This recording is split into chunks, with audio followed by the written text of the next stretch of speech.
Всем привет, с вами Team Spirit. Вы писали нам свои вопросы в телеграм-канале. Сегодня будем на них отвечать. Друзья, погнали. Первый вопрос от NoName. Оптимальные действия, паттерны фарма. Нужно ли подключаться к дракам, если ты в сопле проиграл лайн на первой либо третьей позиции?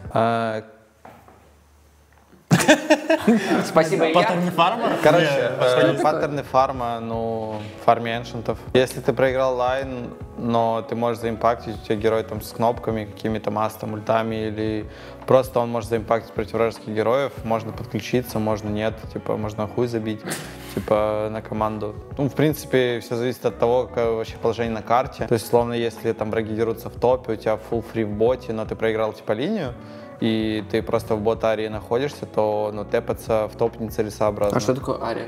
Ария зона. Зона обитания. Окей. Все зависит от того, как на карте вообще располагаются твои и вражеские герои. Если враги, например, играют в боте, то тебе надо там профармить тройку, зайти поглубже в лес вражеский, там забрать у них эншентов. В идеале, чтобы фармить двух эншентов, типа своих и вражеских в топе. Если ты не можешь пройти в топ, то надо фармить свой лес, либо мид, типа зависит от того, как другие герои на карте расположены. То есть добирать фарм максимально сейвовый, насколько это возможно. Идем дальше. Как не потерять темп и почти всегда быть high net worth? Больше уделять внимание фарму или балансировать между фармом и файтами по игре на кэре? Все зависит от того, опять же, как расположены герои на карте. Если вы ведете, то, чтобы не потерять темп, тебе нужно постоянно делать прешер на врага, забирать их зоны, понимать, могут тебя убить или нет. А что такое pressure? Pressure — это давление. Так называемый pressure типа на opponents. Грубо говоря, ходить с командой, забирать зоны. После этого тебе надо забирать вышки, забирать там рошанов, торменторов, пытаться врагов не выпускать там с карты, грубо говоря, не давать им проходить как можно дальше. 2К ММР потолок. Как выбраться? Вот Дэну прям на уровне. Я и спросил, да. Денис, пожалуйста. Бля, на самом деле, если по чесноку говорить, скорее всего, с 2К уже не выбраться. Ты навсегда там застрянешь. Даже не знаю. Каждый день тренировки, где-то по 20 часов надо тренироваться, я думаю. При этом вообще ничем больше не заниматься, то есть нон-стоп в доту играть. И, скорее всего, ты сможешь 2К выбраться. Если по-серьезу, то хз, это рандом. Просто, наверное, зависит от того, как ты потеешь и все. На 2К ты будешь строить реплей. Ты можешь какие-то фишки выбрать, но если ты механически будешь слаб, это тебе как бы не поможет, мне кажется. Сначала надо, микроскилл, что у тебя был выше. Если у тебя 2К, ты просто даже посмотришь реплей, нихуя не поймешь. Условно, сложно будет понять. Мне кажется, надо, чтобы микро у тебя именно было хорошее. Много играть. Стараться. Типичного обитателя 2000 ММР, да? У него 5 бизнесов, 4 яхты. Скорее всего, это не своя, салон красоты обычно. Дофига бабла. Да, если он захочет, он как бы выберется, да. То есть это желание. Да, возможно, стоит продать один бизнес и как бы уделить там доте 4 часа в день. Ты как был 2К обитателем, почти остался, как ты выбрался вообще? Кто я? У меня никогда не было. Ты никогда не был? Клянись. Реально. У меня калибровка. Реально? Да, реально. У меня калибровка прошла на 3700. Скажи реально. Реально? Реально. Крекеры. Такой ник. Крекер? Такой ник у него, да. Крекер. Чё, если не можешь зайти на ХГ, даже имеет 20к перевес и Аегис? Да ничего, дальше стой фарми, пока не будет 60 тысяч преимущества или 100 тысяч преимущества. Просто фарми всю карту, закрой врагов, забирай все обжексивы. Рано или поздно они ошибутся, и все, и ты зайдешь. Ярик говорил такую темку мне. Ты не пушишь линию, и враги выходят.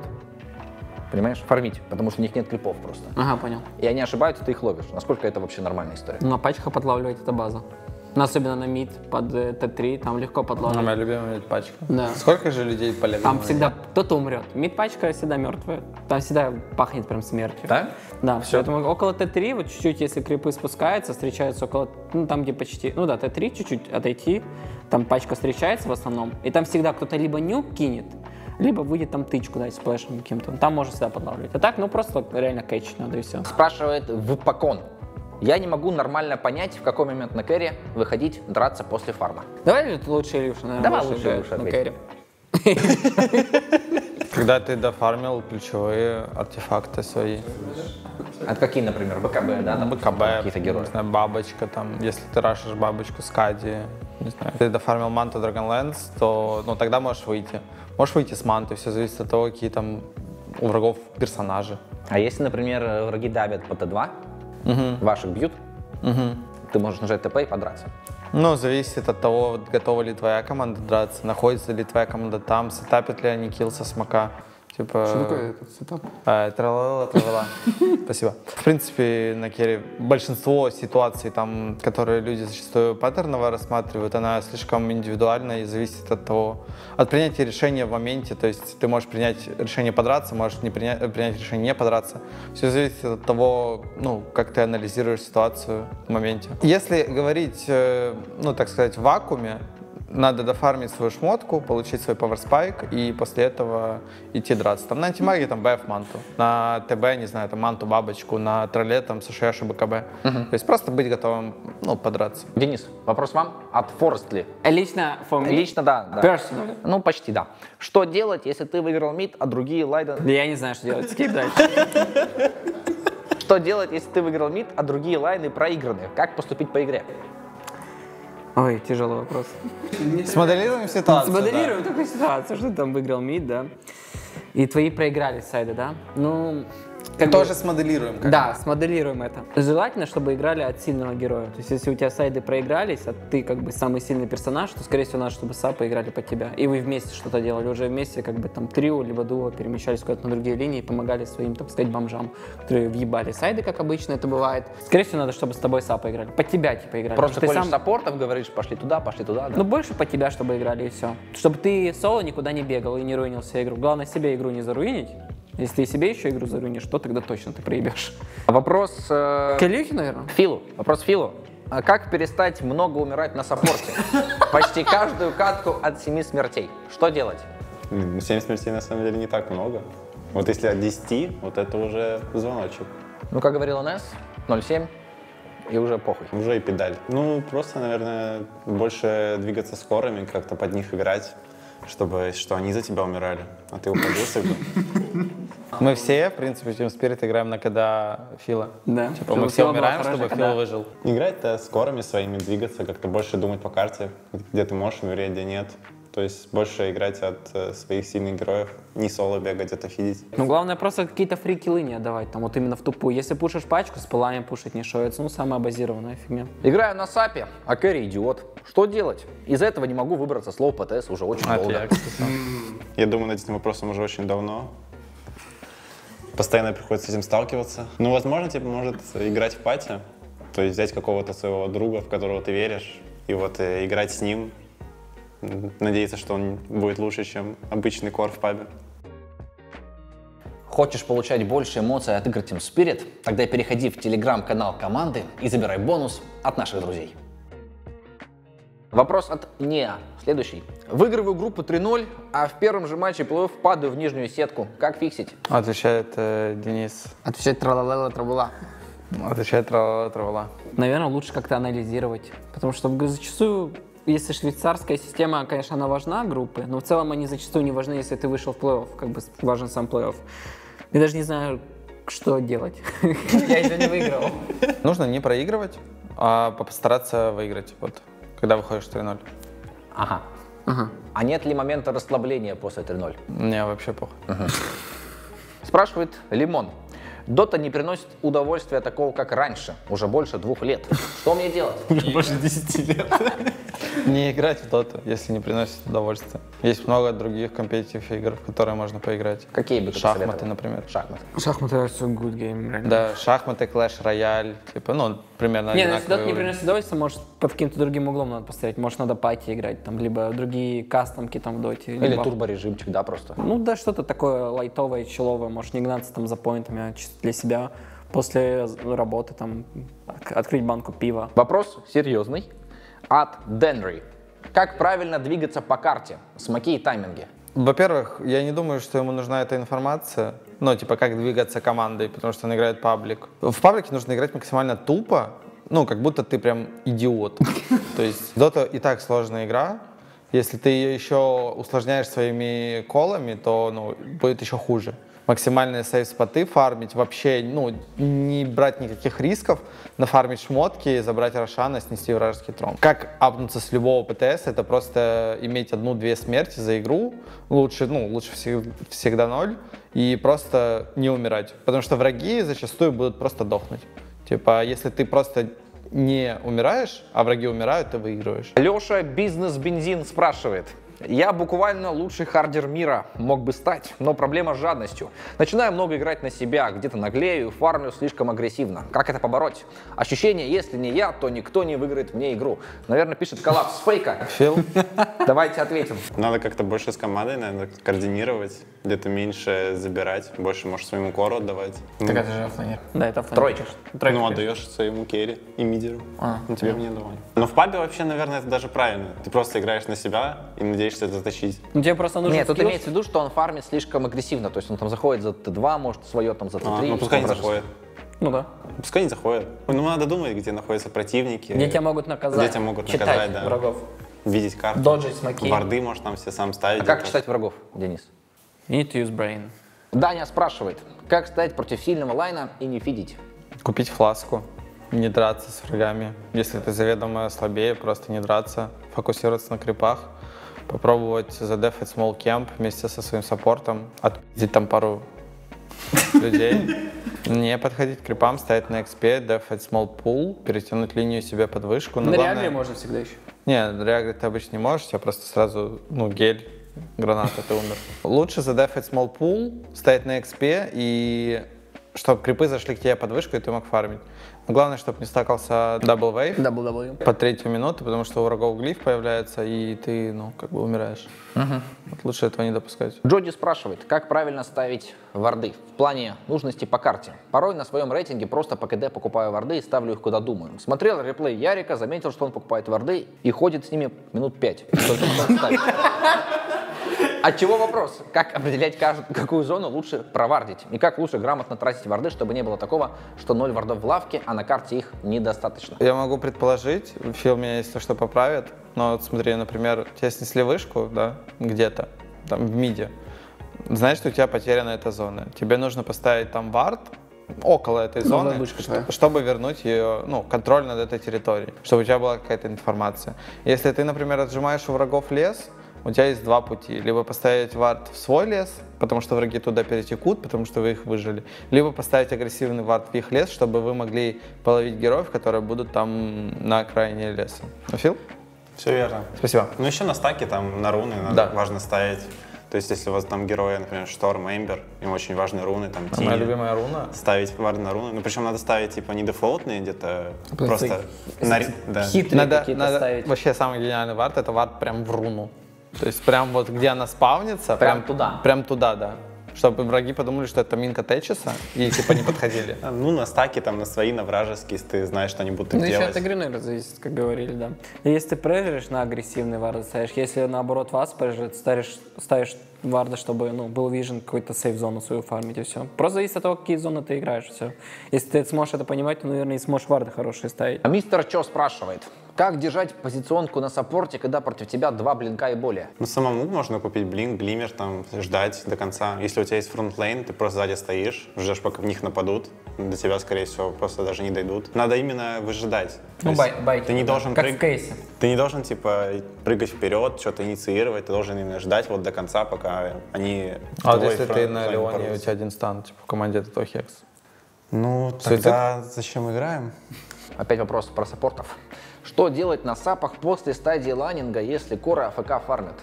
Блять. Если у вас такой же геймплей, чисто если, скорее всего, они фармят где-то лес, то есть ты можешь где-то забрать линию, там, мид или там, изи-линию. Должен, наверное, стакать постоянно, чтобы они еще больше фармили. То есть ты тоже фармишь, в драке не лезешь, такой стоишь. Ну, конечно. Не, можешь подраться против пятерых, типа Да, без на спора. клокверке Нормальная залететь. тема. Ворваться, разъебаться и умереть. Не, где-то можешь чисто ходить, там, бегать, спейсить, что-то вражескому кору надоедать, там, кемпы им банить.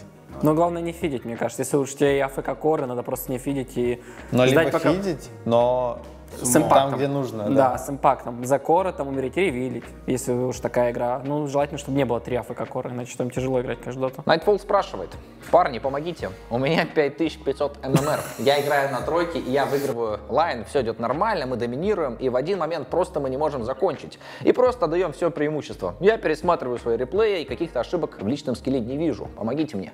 Бля, пошутить? Нет, Не буду. не надо. Да, ну это тупая шутка будет. Какая? Ну, типа, надо БКБТП нажать. Нет, нормально было, брат. Нормально? Да. Если ты смотришь на 5500 свои реплеи, ты не видишь ошибок, значит, ну... Ты хуёво смотришь. Ты хуёво смотришь свои реплеи. По-любому они где-то есть, как бы личные ошибки. Но если у тебя такое преимущество, надо, наверное, принимать стычки более выгодно для себя, забирать объективы. Ну, самая база в доте. Просто объективы, Торментор, Рошан. С Рошаном там идти нести внешние, потом просто фармить. На ХГ не ломиться, если у вас нет возможности такой. Если, на тройке, там, зависит от твоего кора, я думаю. На тройке ты просто набираешь свой нетворк, стапишь и все. Как будто твой геймплей. И просто постоянно надо фармить и не бегать за врагами, если ты не можешь их ловить. Надо просто понять, что ладно, если не кэчатся враги, надо просто начать фармить и набирать свои шмотки. Тем более, если с преимуществом. Потом где-то вы их словите, найдете и как будто выиграете игру. Рано или поздно-то враги могут ошибиться, выйти куда-то. X-Quarter пишет нам. Ребята, играю на кэре, всегда проигрываю лайн и не могу ничего с этим поделать. Также плохо забираю крипов на лайне, потому что при попытке забрать крипа мне бьют лицо, как будто я оффлейнера мать съел. Что делать? Чё, блин? Там прям именно вот такие. Да. Цитата прям Как такая будто я ебанутая. оффлейнера мать съел. Что делать? Если мы говорим именно про, всегда проигрываю линию, то есть концептуально у человека такая проблема, то нужно пикать сильную линию и не проигрывать ее. Сильного героя на керри зачастую это Таких как? гирокоптер, Gyrocopters, тролль, Troll Warlord, морфлинг. Morphling, Morphling. I remember Morphling. I played морфлинг. Короче, пикать просто сильных героев и, возможно, лас пикать. Типа героя, чтобы ты видел фулл линию и, мог выбрать нормального героя. То есть не пикать какое-то говно, типа, Ну, не по знаю, мете следить точно. антимага ПЛа, там, не знаю, Никс Ассасина на керри. То есть не пикать какой-то мусор, просто пикать сильных лейнеров, которые могут прежить, доминировать. Там Фантомка, Гира, Луна, Морф, типа Тролль, Урса. То есть все зависит, опять же, от вражеского героя. Просто пытаться его закрыть и, быть просто сильнее. А Бабочек спрашивает. На чем основывается стадия драфта? По каким критериям определять, кого лучше взять против какого героя? Мы в Team Spirit обычно пикаем героев по цветам. То есть Красненькие, синенькие. Да, мы сидим типа на слотах, вот у каждого игрока есть типа свой слот. Вот я играю на синем слоте, если мы за Radiant, мы больше пытаемся взять какого-то Луну, Морфа, да, какой-то антимага, возможно. Если я играю за Dire, там у меня розовый слот, я играю Темплар. типа Темпларка, да. Кто там еще есть? Темпларка, Дазл, Гирокоптер, возможно, где-то. Розовый, да, кстати. Но он так, типа, не особо подходит. Не-не, если тебе нужно на миде, конечно, ты зачастую ласпикаешь героя, наверное, потому что впадло там играть против какого-то контрпика жесткого. Но есть герои, на которых ты хочешь просто потренироваться даже в контрпик, ты пикаешь и играешь. Тут зависит от того, какой у тебя, наверное, геймплей. Если такой более активный ТД, наверное, ласпикать это смысла и нет. И ты можешь там пикнуть тени на ФП почти в любой там матчап отстоять, кроме там единиц, да. Просто 2 кнопки нажимать, импактить. А если, например, пикнул МК, Да. а у тебя был не ласт пик, да? Ну. И пикнули Хускара против тебя. Ну, окей. Что ты делаешь? Вливаешь нахуй. Да не, ты стоишь просто линию обычно там до 3-го левела, потом уходишь гангать, либо идешь пачки выпулить, все, у тебя аутов нет. Пытаешься линию сломать, главное там первой пачки оставить как можно лучше. Если получилось, хорошо, если нет, проебали, надо выпуливать все. Етора Год спрашивает. Илья, как понять, когда лучше идти в лес на линии? И какие пики лучше брать морфа? Зачем ты вопрос написал сам себе, непонятно? Канонично. Когда линию не можешь стоять, то есть... Либо Это после первой смерти или ты уже сам понимаешь? либо после первой смерти, либо, например, тебя, зачастую, типа, мидер гангает, с гейтов выходит, то есть тебя начинает жестко прессинговать, тем более, если у него ник Етора Год, типа, его точно постоянно ебут. Когда лучше пикать морфа? Когда у врагов либо нет бёрста, либо нет стана, то есть, либо нет титана какого-то. Либо БХ. Против героев без дэмэджа ты не страдаешь. Главное, лучше, чтобы у них не было ни дэмэджа, ни станов, ни сайленсов. То есть, это Нихуя идеально. не было. Вообще не. Пять не пари. Просто крипы, да, были. Люда спрашивает. Как, являясь саппортом, лучше чувствовать момент, когда нужно прийти помочь мидеру? Есть ли какая-то визуальная линия, если за которую зайдет вражеский мидер, стоит идти его ловить? На какой минуте идти помогать контрить руны на миде? Со второй минуты контролишь каждую воду. Как только видишь, что вот вражеский мидер хоть чуть-чуть на речку зашел, ты в смоке уже там бежишь. Пока там мидер кричит, помогите, Денис Ларусагитов, меня ебут. Помогите! На руну ты выходишь реально со второй? Прям. Ну, Раз, разные бывают четвертый. ситуации, Не, но... единичный случай, наверное, со второй можешь выйти. Ну, это вообще прям, если там на твоей линии нечего делать, а вода Да, ты видимо, пачку важна. запулил. Ну да, если твой оффлейнер запулил пачку, а ты там оказался под водой, ты забрал такой ебать. Ну, Вот на рандом четвертую обычно тоже стягиваются саппорты, там важная вода, для того, чтобы были ресурсы под шестую активку. Ну под активки надо всегда Ну, по под шестую шестую. Ну, под все руны ты ходишь, да, обычно. Ну, и там какие-то единичные случаи, там какой-то, может, матчап, или как-то так линия встала, что можно надавить. Ну, там обычно об этом митер говорит, колет, вот, и ты приходишь, помогаешь. Hello, I'm disappointed. Пожалуйста, Кири. Стоит ли бросать жену с детьми и уйти в доту на год и постараться пробиться в киберспорт? Просто есть чувство, что получится. Да, это мечта. Уже достиг 5000 ММР, мне только 28. А что будет через год? Спасибо, что прислали ваши комментарии, вопросы. Было весело очень читать их, отвечать на них. Реально обрадовался. Надеюсь, наши ответы помогут вам. Чего вы хотите достичь, вы это достигнете. Вот. Подписывайтесь на канал и ждите новых видео. Ставьте лайки.